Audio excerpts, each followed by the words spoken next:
નમસ્કાર દર્શક મિત્રો, આપ નિહાળી રહ્યા છો પોલીસ પાવર ન્યૂઝ. હું છું મેઘા અગ્રાવત. જોઈએ આજના મહત્વના સમાચાર. એડવોકેટ વીએ શેખનો મોટો દાવો. સોશિયલ મીડિયામાં ખોટી અને બદનક્ષીભરી માહિતી ફેલાવાઈ.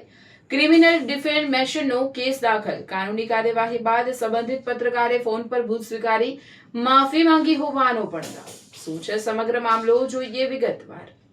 નમસ્કાર, હું છું મેઘા Agravat, Gujarat state bureau chief, અને તમે જોઈ રહ્યા છો પોલીસ પાવર ન્યૂઝ. આજે સવાલ કોઈ એક પોસ્ટનો નથી, સવાલ કોઈ એક વિડીયોનો નથી, અને સવાલ માત્ર એક પત્રકાર કે એક વકીલનો પણ નથી. સવાલ છે મીડિયાની શક્તિનો, કારણ કે એક સમાચાર કોઈને ન્યાય અપાવી શકે છે, એક સમાચાર સત્તાના પાયા હચમચાવી શકે છે, પરંતુ પુરાવા વગરના એક સમાચાર કોઈ વ્યક્તિની વર્ષોની પ્રતિષ્ઠાને પણ સવાલોના ઘેરામાં મૂકી શકે છે. અને આજે પોલીસ પાવર ન્યૂઝના પ્રાઇમ ટાઈમમાં અમે ઉઠાવી રહ્યા છીએ એ જ સવાલ. સમાચાર હતા કે બદનક્ષી? પુરાવા હતા કે માત્ર આરોપ? અને જો સમાચાર સાચા હતા તો પછી માફી શા માટે? આ ત્રણ સવાલ યાદ રાખજો, કારણ કે આજની આખી કહાની આ ત્રણ સવાલોની આસપાસ ફરી રહી છે. શું છે સમગ્ર મામલો? મામલો છે એડવોકેટ વીએ શેખનો. એડવોકેટ વીએ શેખ તરફથી કરવામાં આવેલા સત્તાવાર ખુલાસા મુજબ કહેવાતા મીડિયા દ્વારા સોશિયલ મીડિયાના માધ્યમથી તેમના વિરુદ્ધ ખોટી, ગેરમાર્ગે દોરનારી અને તેમની પ્રતિષ્ઠાને નુકસાન પહોંચાડે તેવી માહિતી પ્રસારિત કરવામાં આવી હોવાનો ગંભીર આક્ષેપ કરવામાં આવ્યો છે. પરંતુ આ વખતે જવાબ માત્ર સોશિયલ મીડિયામાં આપવામાં આવ્યો નથી. મામલો સીધો કાયદાના દરવાજા સુધી લઈ જવામાં આવ્યો છે. એડવોકેટ વીએ શેખના જણાવ્યા પ્રમાણે સંબંધિતો સામે ક્રિમિનલ કોર્ટમાં માનહાનિનો કેસ દાખલ કરવામાં આવ્યો છે. જી હા, જે વિવાદ સોશિયલ મીડિયામાં શરૂ થયો તે હવે કોર્ટરૂમ સુધી પહોંચી ગયો છે, અને અહીંથી આ સમગ્ર મામલો વધુ ગંભીર બને છે. સૌથી મોટો ટ્વિસ્ટ, કારણ કે એડવોકેટ વીએ શેખ માત્ર માનહાનિનો કેસ દાખલ કર્યાની વાત નથી કરતા, તેમને બીજો દાવો વધુ ધ્યાન ખેંચે છે. તેમના સત્તાવાર ખુલાસા મુજબ કાયદેસરની કાર્યવાહી થયા બાદ સંબંધિત પત્રકારે ફોન કરીને પોતાની ભૂલ સ્વીકારી અને તેમની માફી માંગી હોવાનો દાવો કરવામાં આવ્યો છે. અને અહીં પોલીસ પાવર ન્યૂઝનો સવાલ સીધો છે. જો સમાચાર સાચા હતા તો માફી શા માટે? અને જો માફી માંગવામાં આવી હતી તો કઈ ભૂલ માટે? પરંતુ સાથે જ અમે એક વાત સંપૂર્ણ જવાબદારીથી સ્પષ્ટ કરીએ છીએ: માફી માંગવામાં આવી હોવાનો આ દાવો એડવોકેટ વીએ શેખ તરફથી કરવામાં આવ્યો છે. આ દાવાની કાયદેસર સત્યતા, તેના પુરાવા અને તેની અસરનો અંતિમ નિર્ણય સંબંધિત અદાલત તથા કાયદેસરની પ્રક્રિયામાં જ થશે.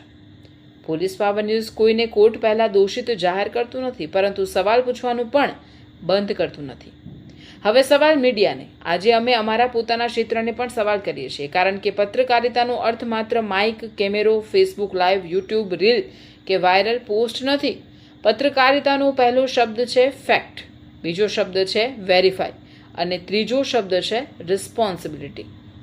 કોઈ વ્યક્તિ તમારી પાસે આવીને કોઈના વિરુદ્ધ આરોપ કરે તો શું એ આરોપ સીધા સમાચાર બની જાય?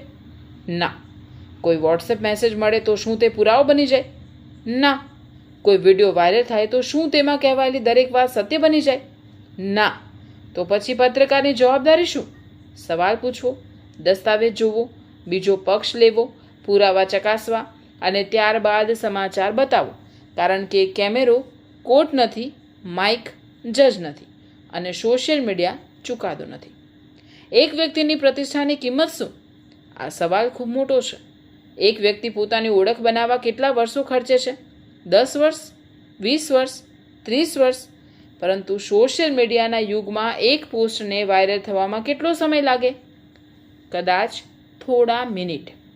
એટલે જ મીડિયા પાસે રહેલી શક્તિ જેટલી મોટી છે તેની જવાબદારી પણ એટલી જ મોટી છે. અભિવ્યક્તિની સ્વતંત્રતા જરૂરી છે, સત્તાને સવાલ કરવા જરૂરી છે, ખોટું થાય તો ખુલ્લું પાડવું જરૂરી છે, પરંતુ એટલું જ જરૂરી છે આરોપ અને હકીકત વચ્ચેની રેખા જાળવવી. બીજી બાજુ પણ એટલી જ મહત્વપૂર્ણ. અને હવે ધ્યાનથી સાંભળજો, અહીં પોલીસ પાવર ન્યૂઝ કોઈ એક પક્ષનું મીડિયા ટ્રાયલ નહીં કરે. એડવોકેટ વીએ શેખે માનહાનિનો કેસ દાખલ કર્યો છે એટલે સામેનો પક્ષ દોષિત સાબિત થઈ ગયો એવું નથી. તેમણે માફી માંગવામાં આવી હોવાનો દાવો કર્યો છે એટલે એ દાવો કોર્ટમાં આપમેળે સાબિત થઈ ગયો એવું પણ નથી. સામેના પક્ષને પણ પોતાની વાત કહેવાનો સંપૂર્ણ અધિકાર છે. તેમની પાસે પુરાવા હોય તો સામે લાવો, તેમનો અલગ પક્ષ હોય રજૂ કરો, કારણ કે ન્યાય એક પક્ષ સાંભળીને થતો નથી. પોલીસ પાવર ન્યૂઝના 7 સવાલ. આજે અમે આ સમગ્ર મામલામાં 7 સવાલ જાહેરમાં મૂકીએ છીએ. સવાલ નંબર 1. એડવોકેટ વીએ શેખ વિરુદ્ધ પ્રસારિત કરવામાં આવેલી માહિતીનો મૂળ સ્ત્રોત શું હતો? સવાલ નંબર 2. તે માહિતી પ્રકાશિત કરતા પહેલાં તેની સ્વતંત્ર ચકાસણી કરવામાં આવી હતી? સવાલ નંબર 3. કયા દસ્તાવેજી પુરાવાના આધારે માહિતી પ્રસારિત કરવામાં આવી? સવાલ નંબર 4. સમાચાર પ્રસારિત કરતા પહેલાં એડવોકેટ વીએ શેખનો પક્ષ લેવામાં આવ્યો હતો? સવાલ નંબર 5. જો તેમનો પક્ષ લેવામાં આવ્યો ન હતો તો શા માટે? સવાલ નંબર 6. એડવોકેટ શેખના દાવા મુજબ જો ખરેખર ફોન ઉપર માફી માંગવામાં આવી હતી તો માફી કઈ ચોક્કસ બાબત માટે હતી? અને સવાલ નંબર 7, સૌથી મોટો સવાલ, જે માહિતી દુનિયા સામે જાહેર કરવામાં આવી હતી તેની જવાબદારી લેવા માટે પણ મીડિયા તૈયાર છે? આજે આ સ્ક્રીન પરથી હું એક વાત ખૂબ જવાબદારીપૂર્વક કહેવા માંગુ છું. પત્રકારિતામાં સૌથી મોટી સ્પર્ધા સૌથી પહેલાં બનવાની નથી. સૌથી મોટી સ્પર્ધા સૌથી સાચા બનવાની છે. બ્રેકિંગ ન્યૂઝ 5 મિનિટ મોડું જાય ચાલશે, પરંતુ ખોટું જાય નહીં ચાલે.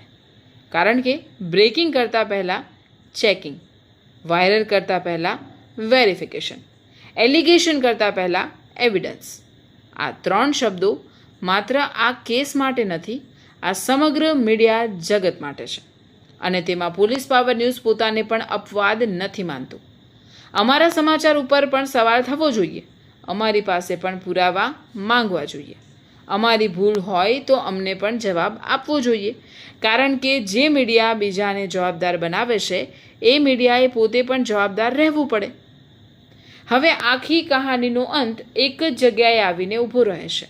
એક તરફ એડવોકેટ વીએ શેખનો દાવો, બીજી તરફ સોશિયલ મીડિયામાં પ્રસારિત થયેલી માહિતી, અને વચ્ચે કાયદો. હવે નિર્ણય સોશિયલ મીડિયા નહીં કરે, કમેન્ટ બોક્સ નહીં કરે, વ્યૂઝ નહીં કરે, લાઇક્સ નહીં કરે, અને કોઈ એન્કર પણ નહીં કરે. પુરાવા બોલશે, દસ્તાવેજ બોલશે, બંને પક્ષ બોલશે અને અંતે કાયદો બોલશે. પણ ત્યાં સુધી પોલીસ પાવર ન્યૂઝ સવાલ પૂછતું રહેશે. કારણ કે અમારી પત્રકારિતા કોઈ વ્યક્તિની તરફેણ માટે નથી, સત્યની તરફેણ માટે છે.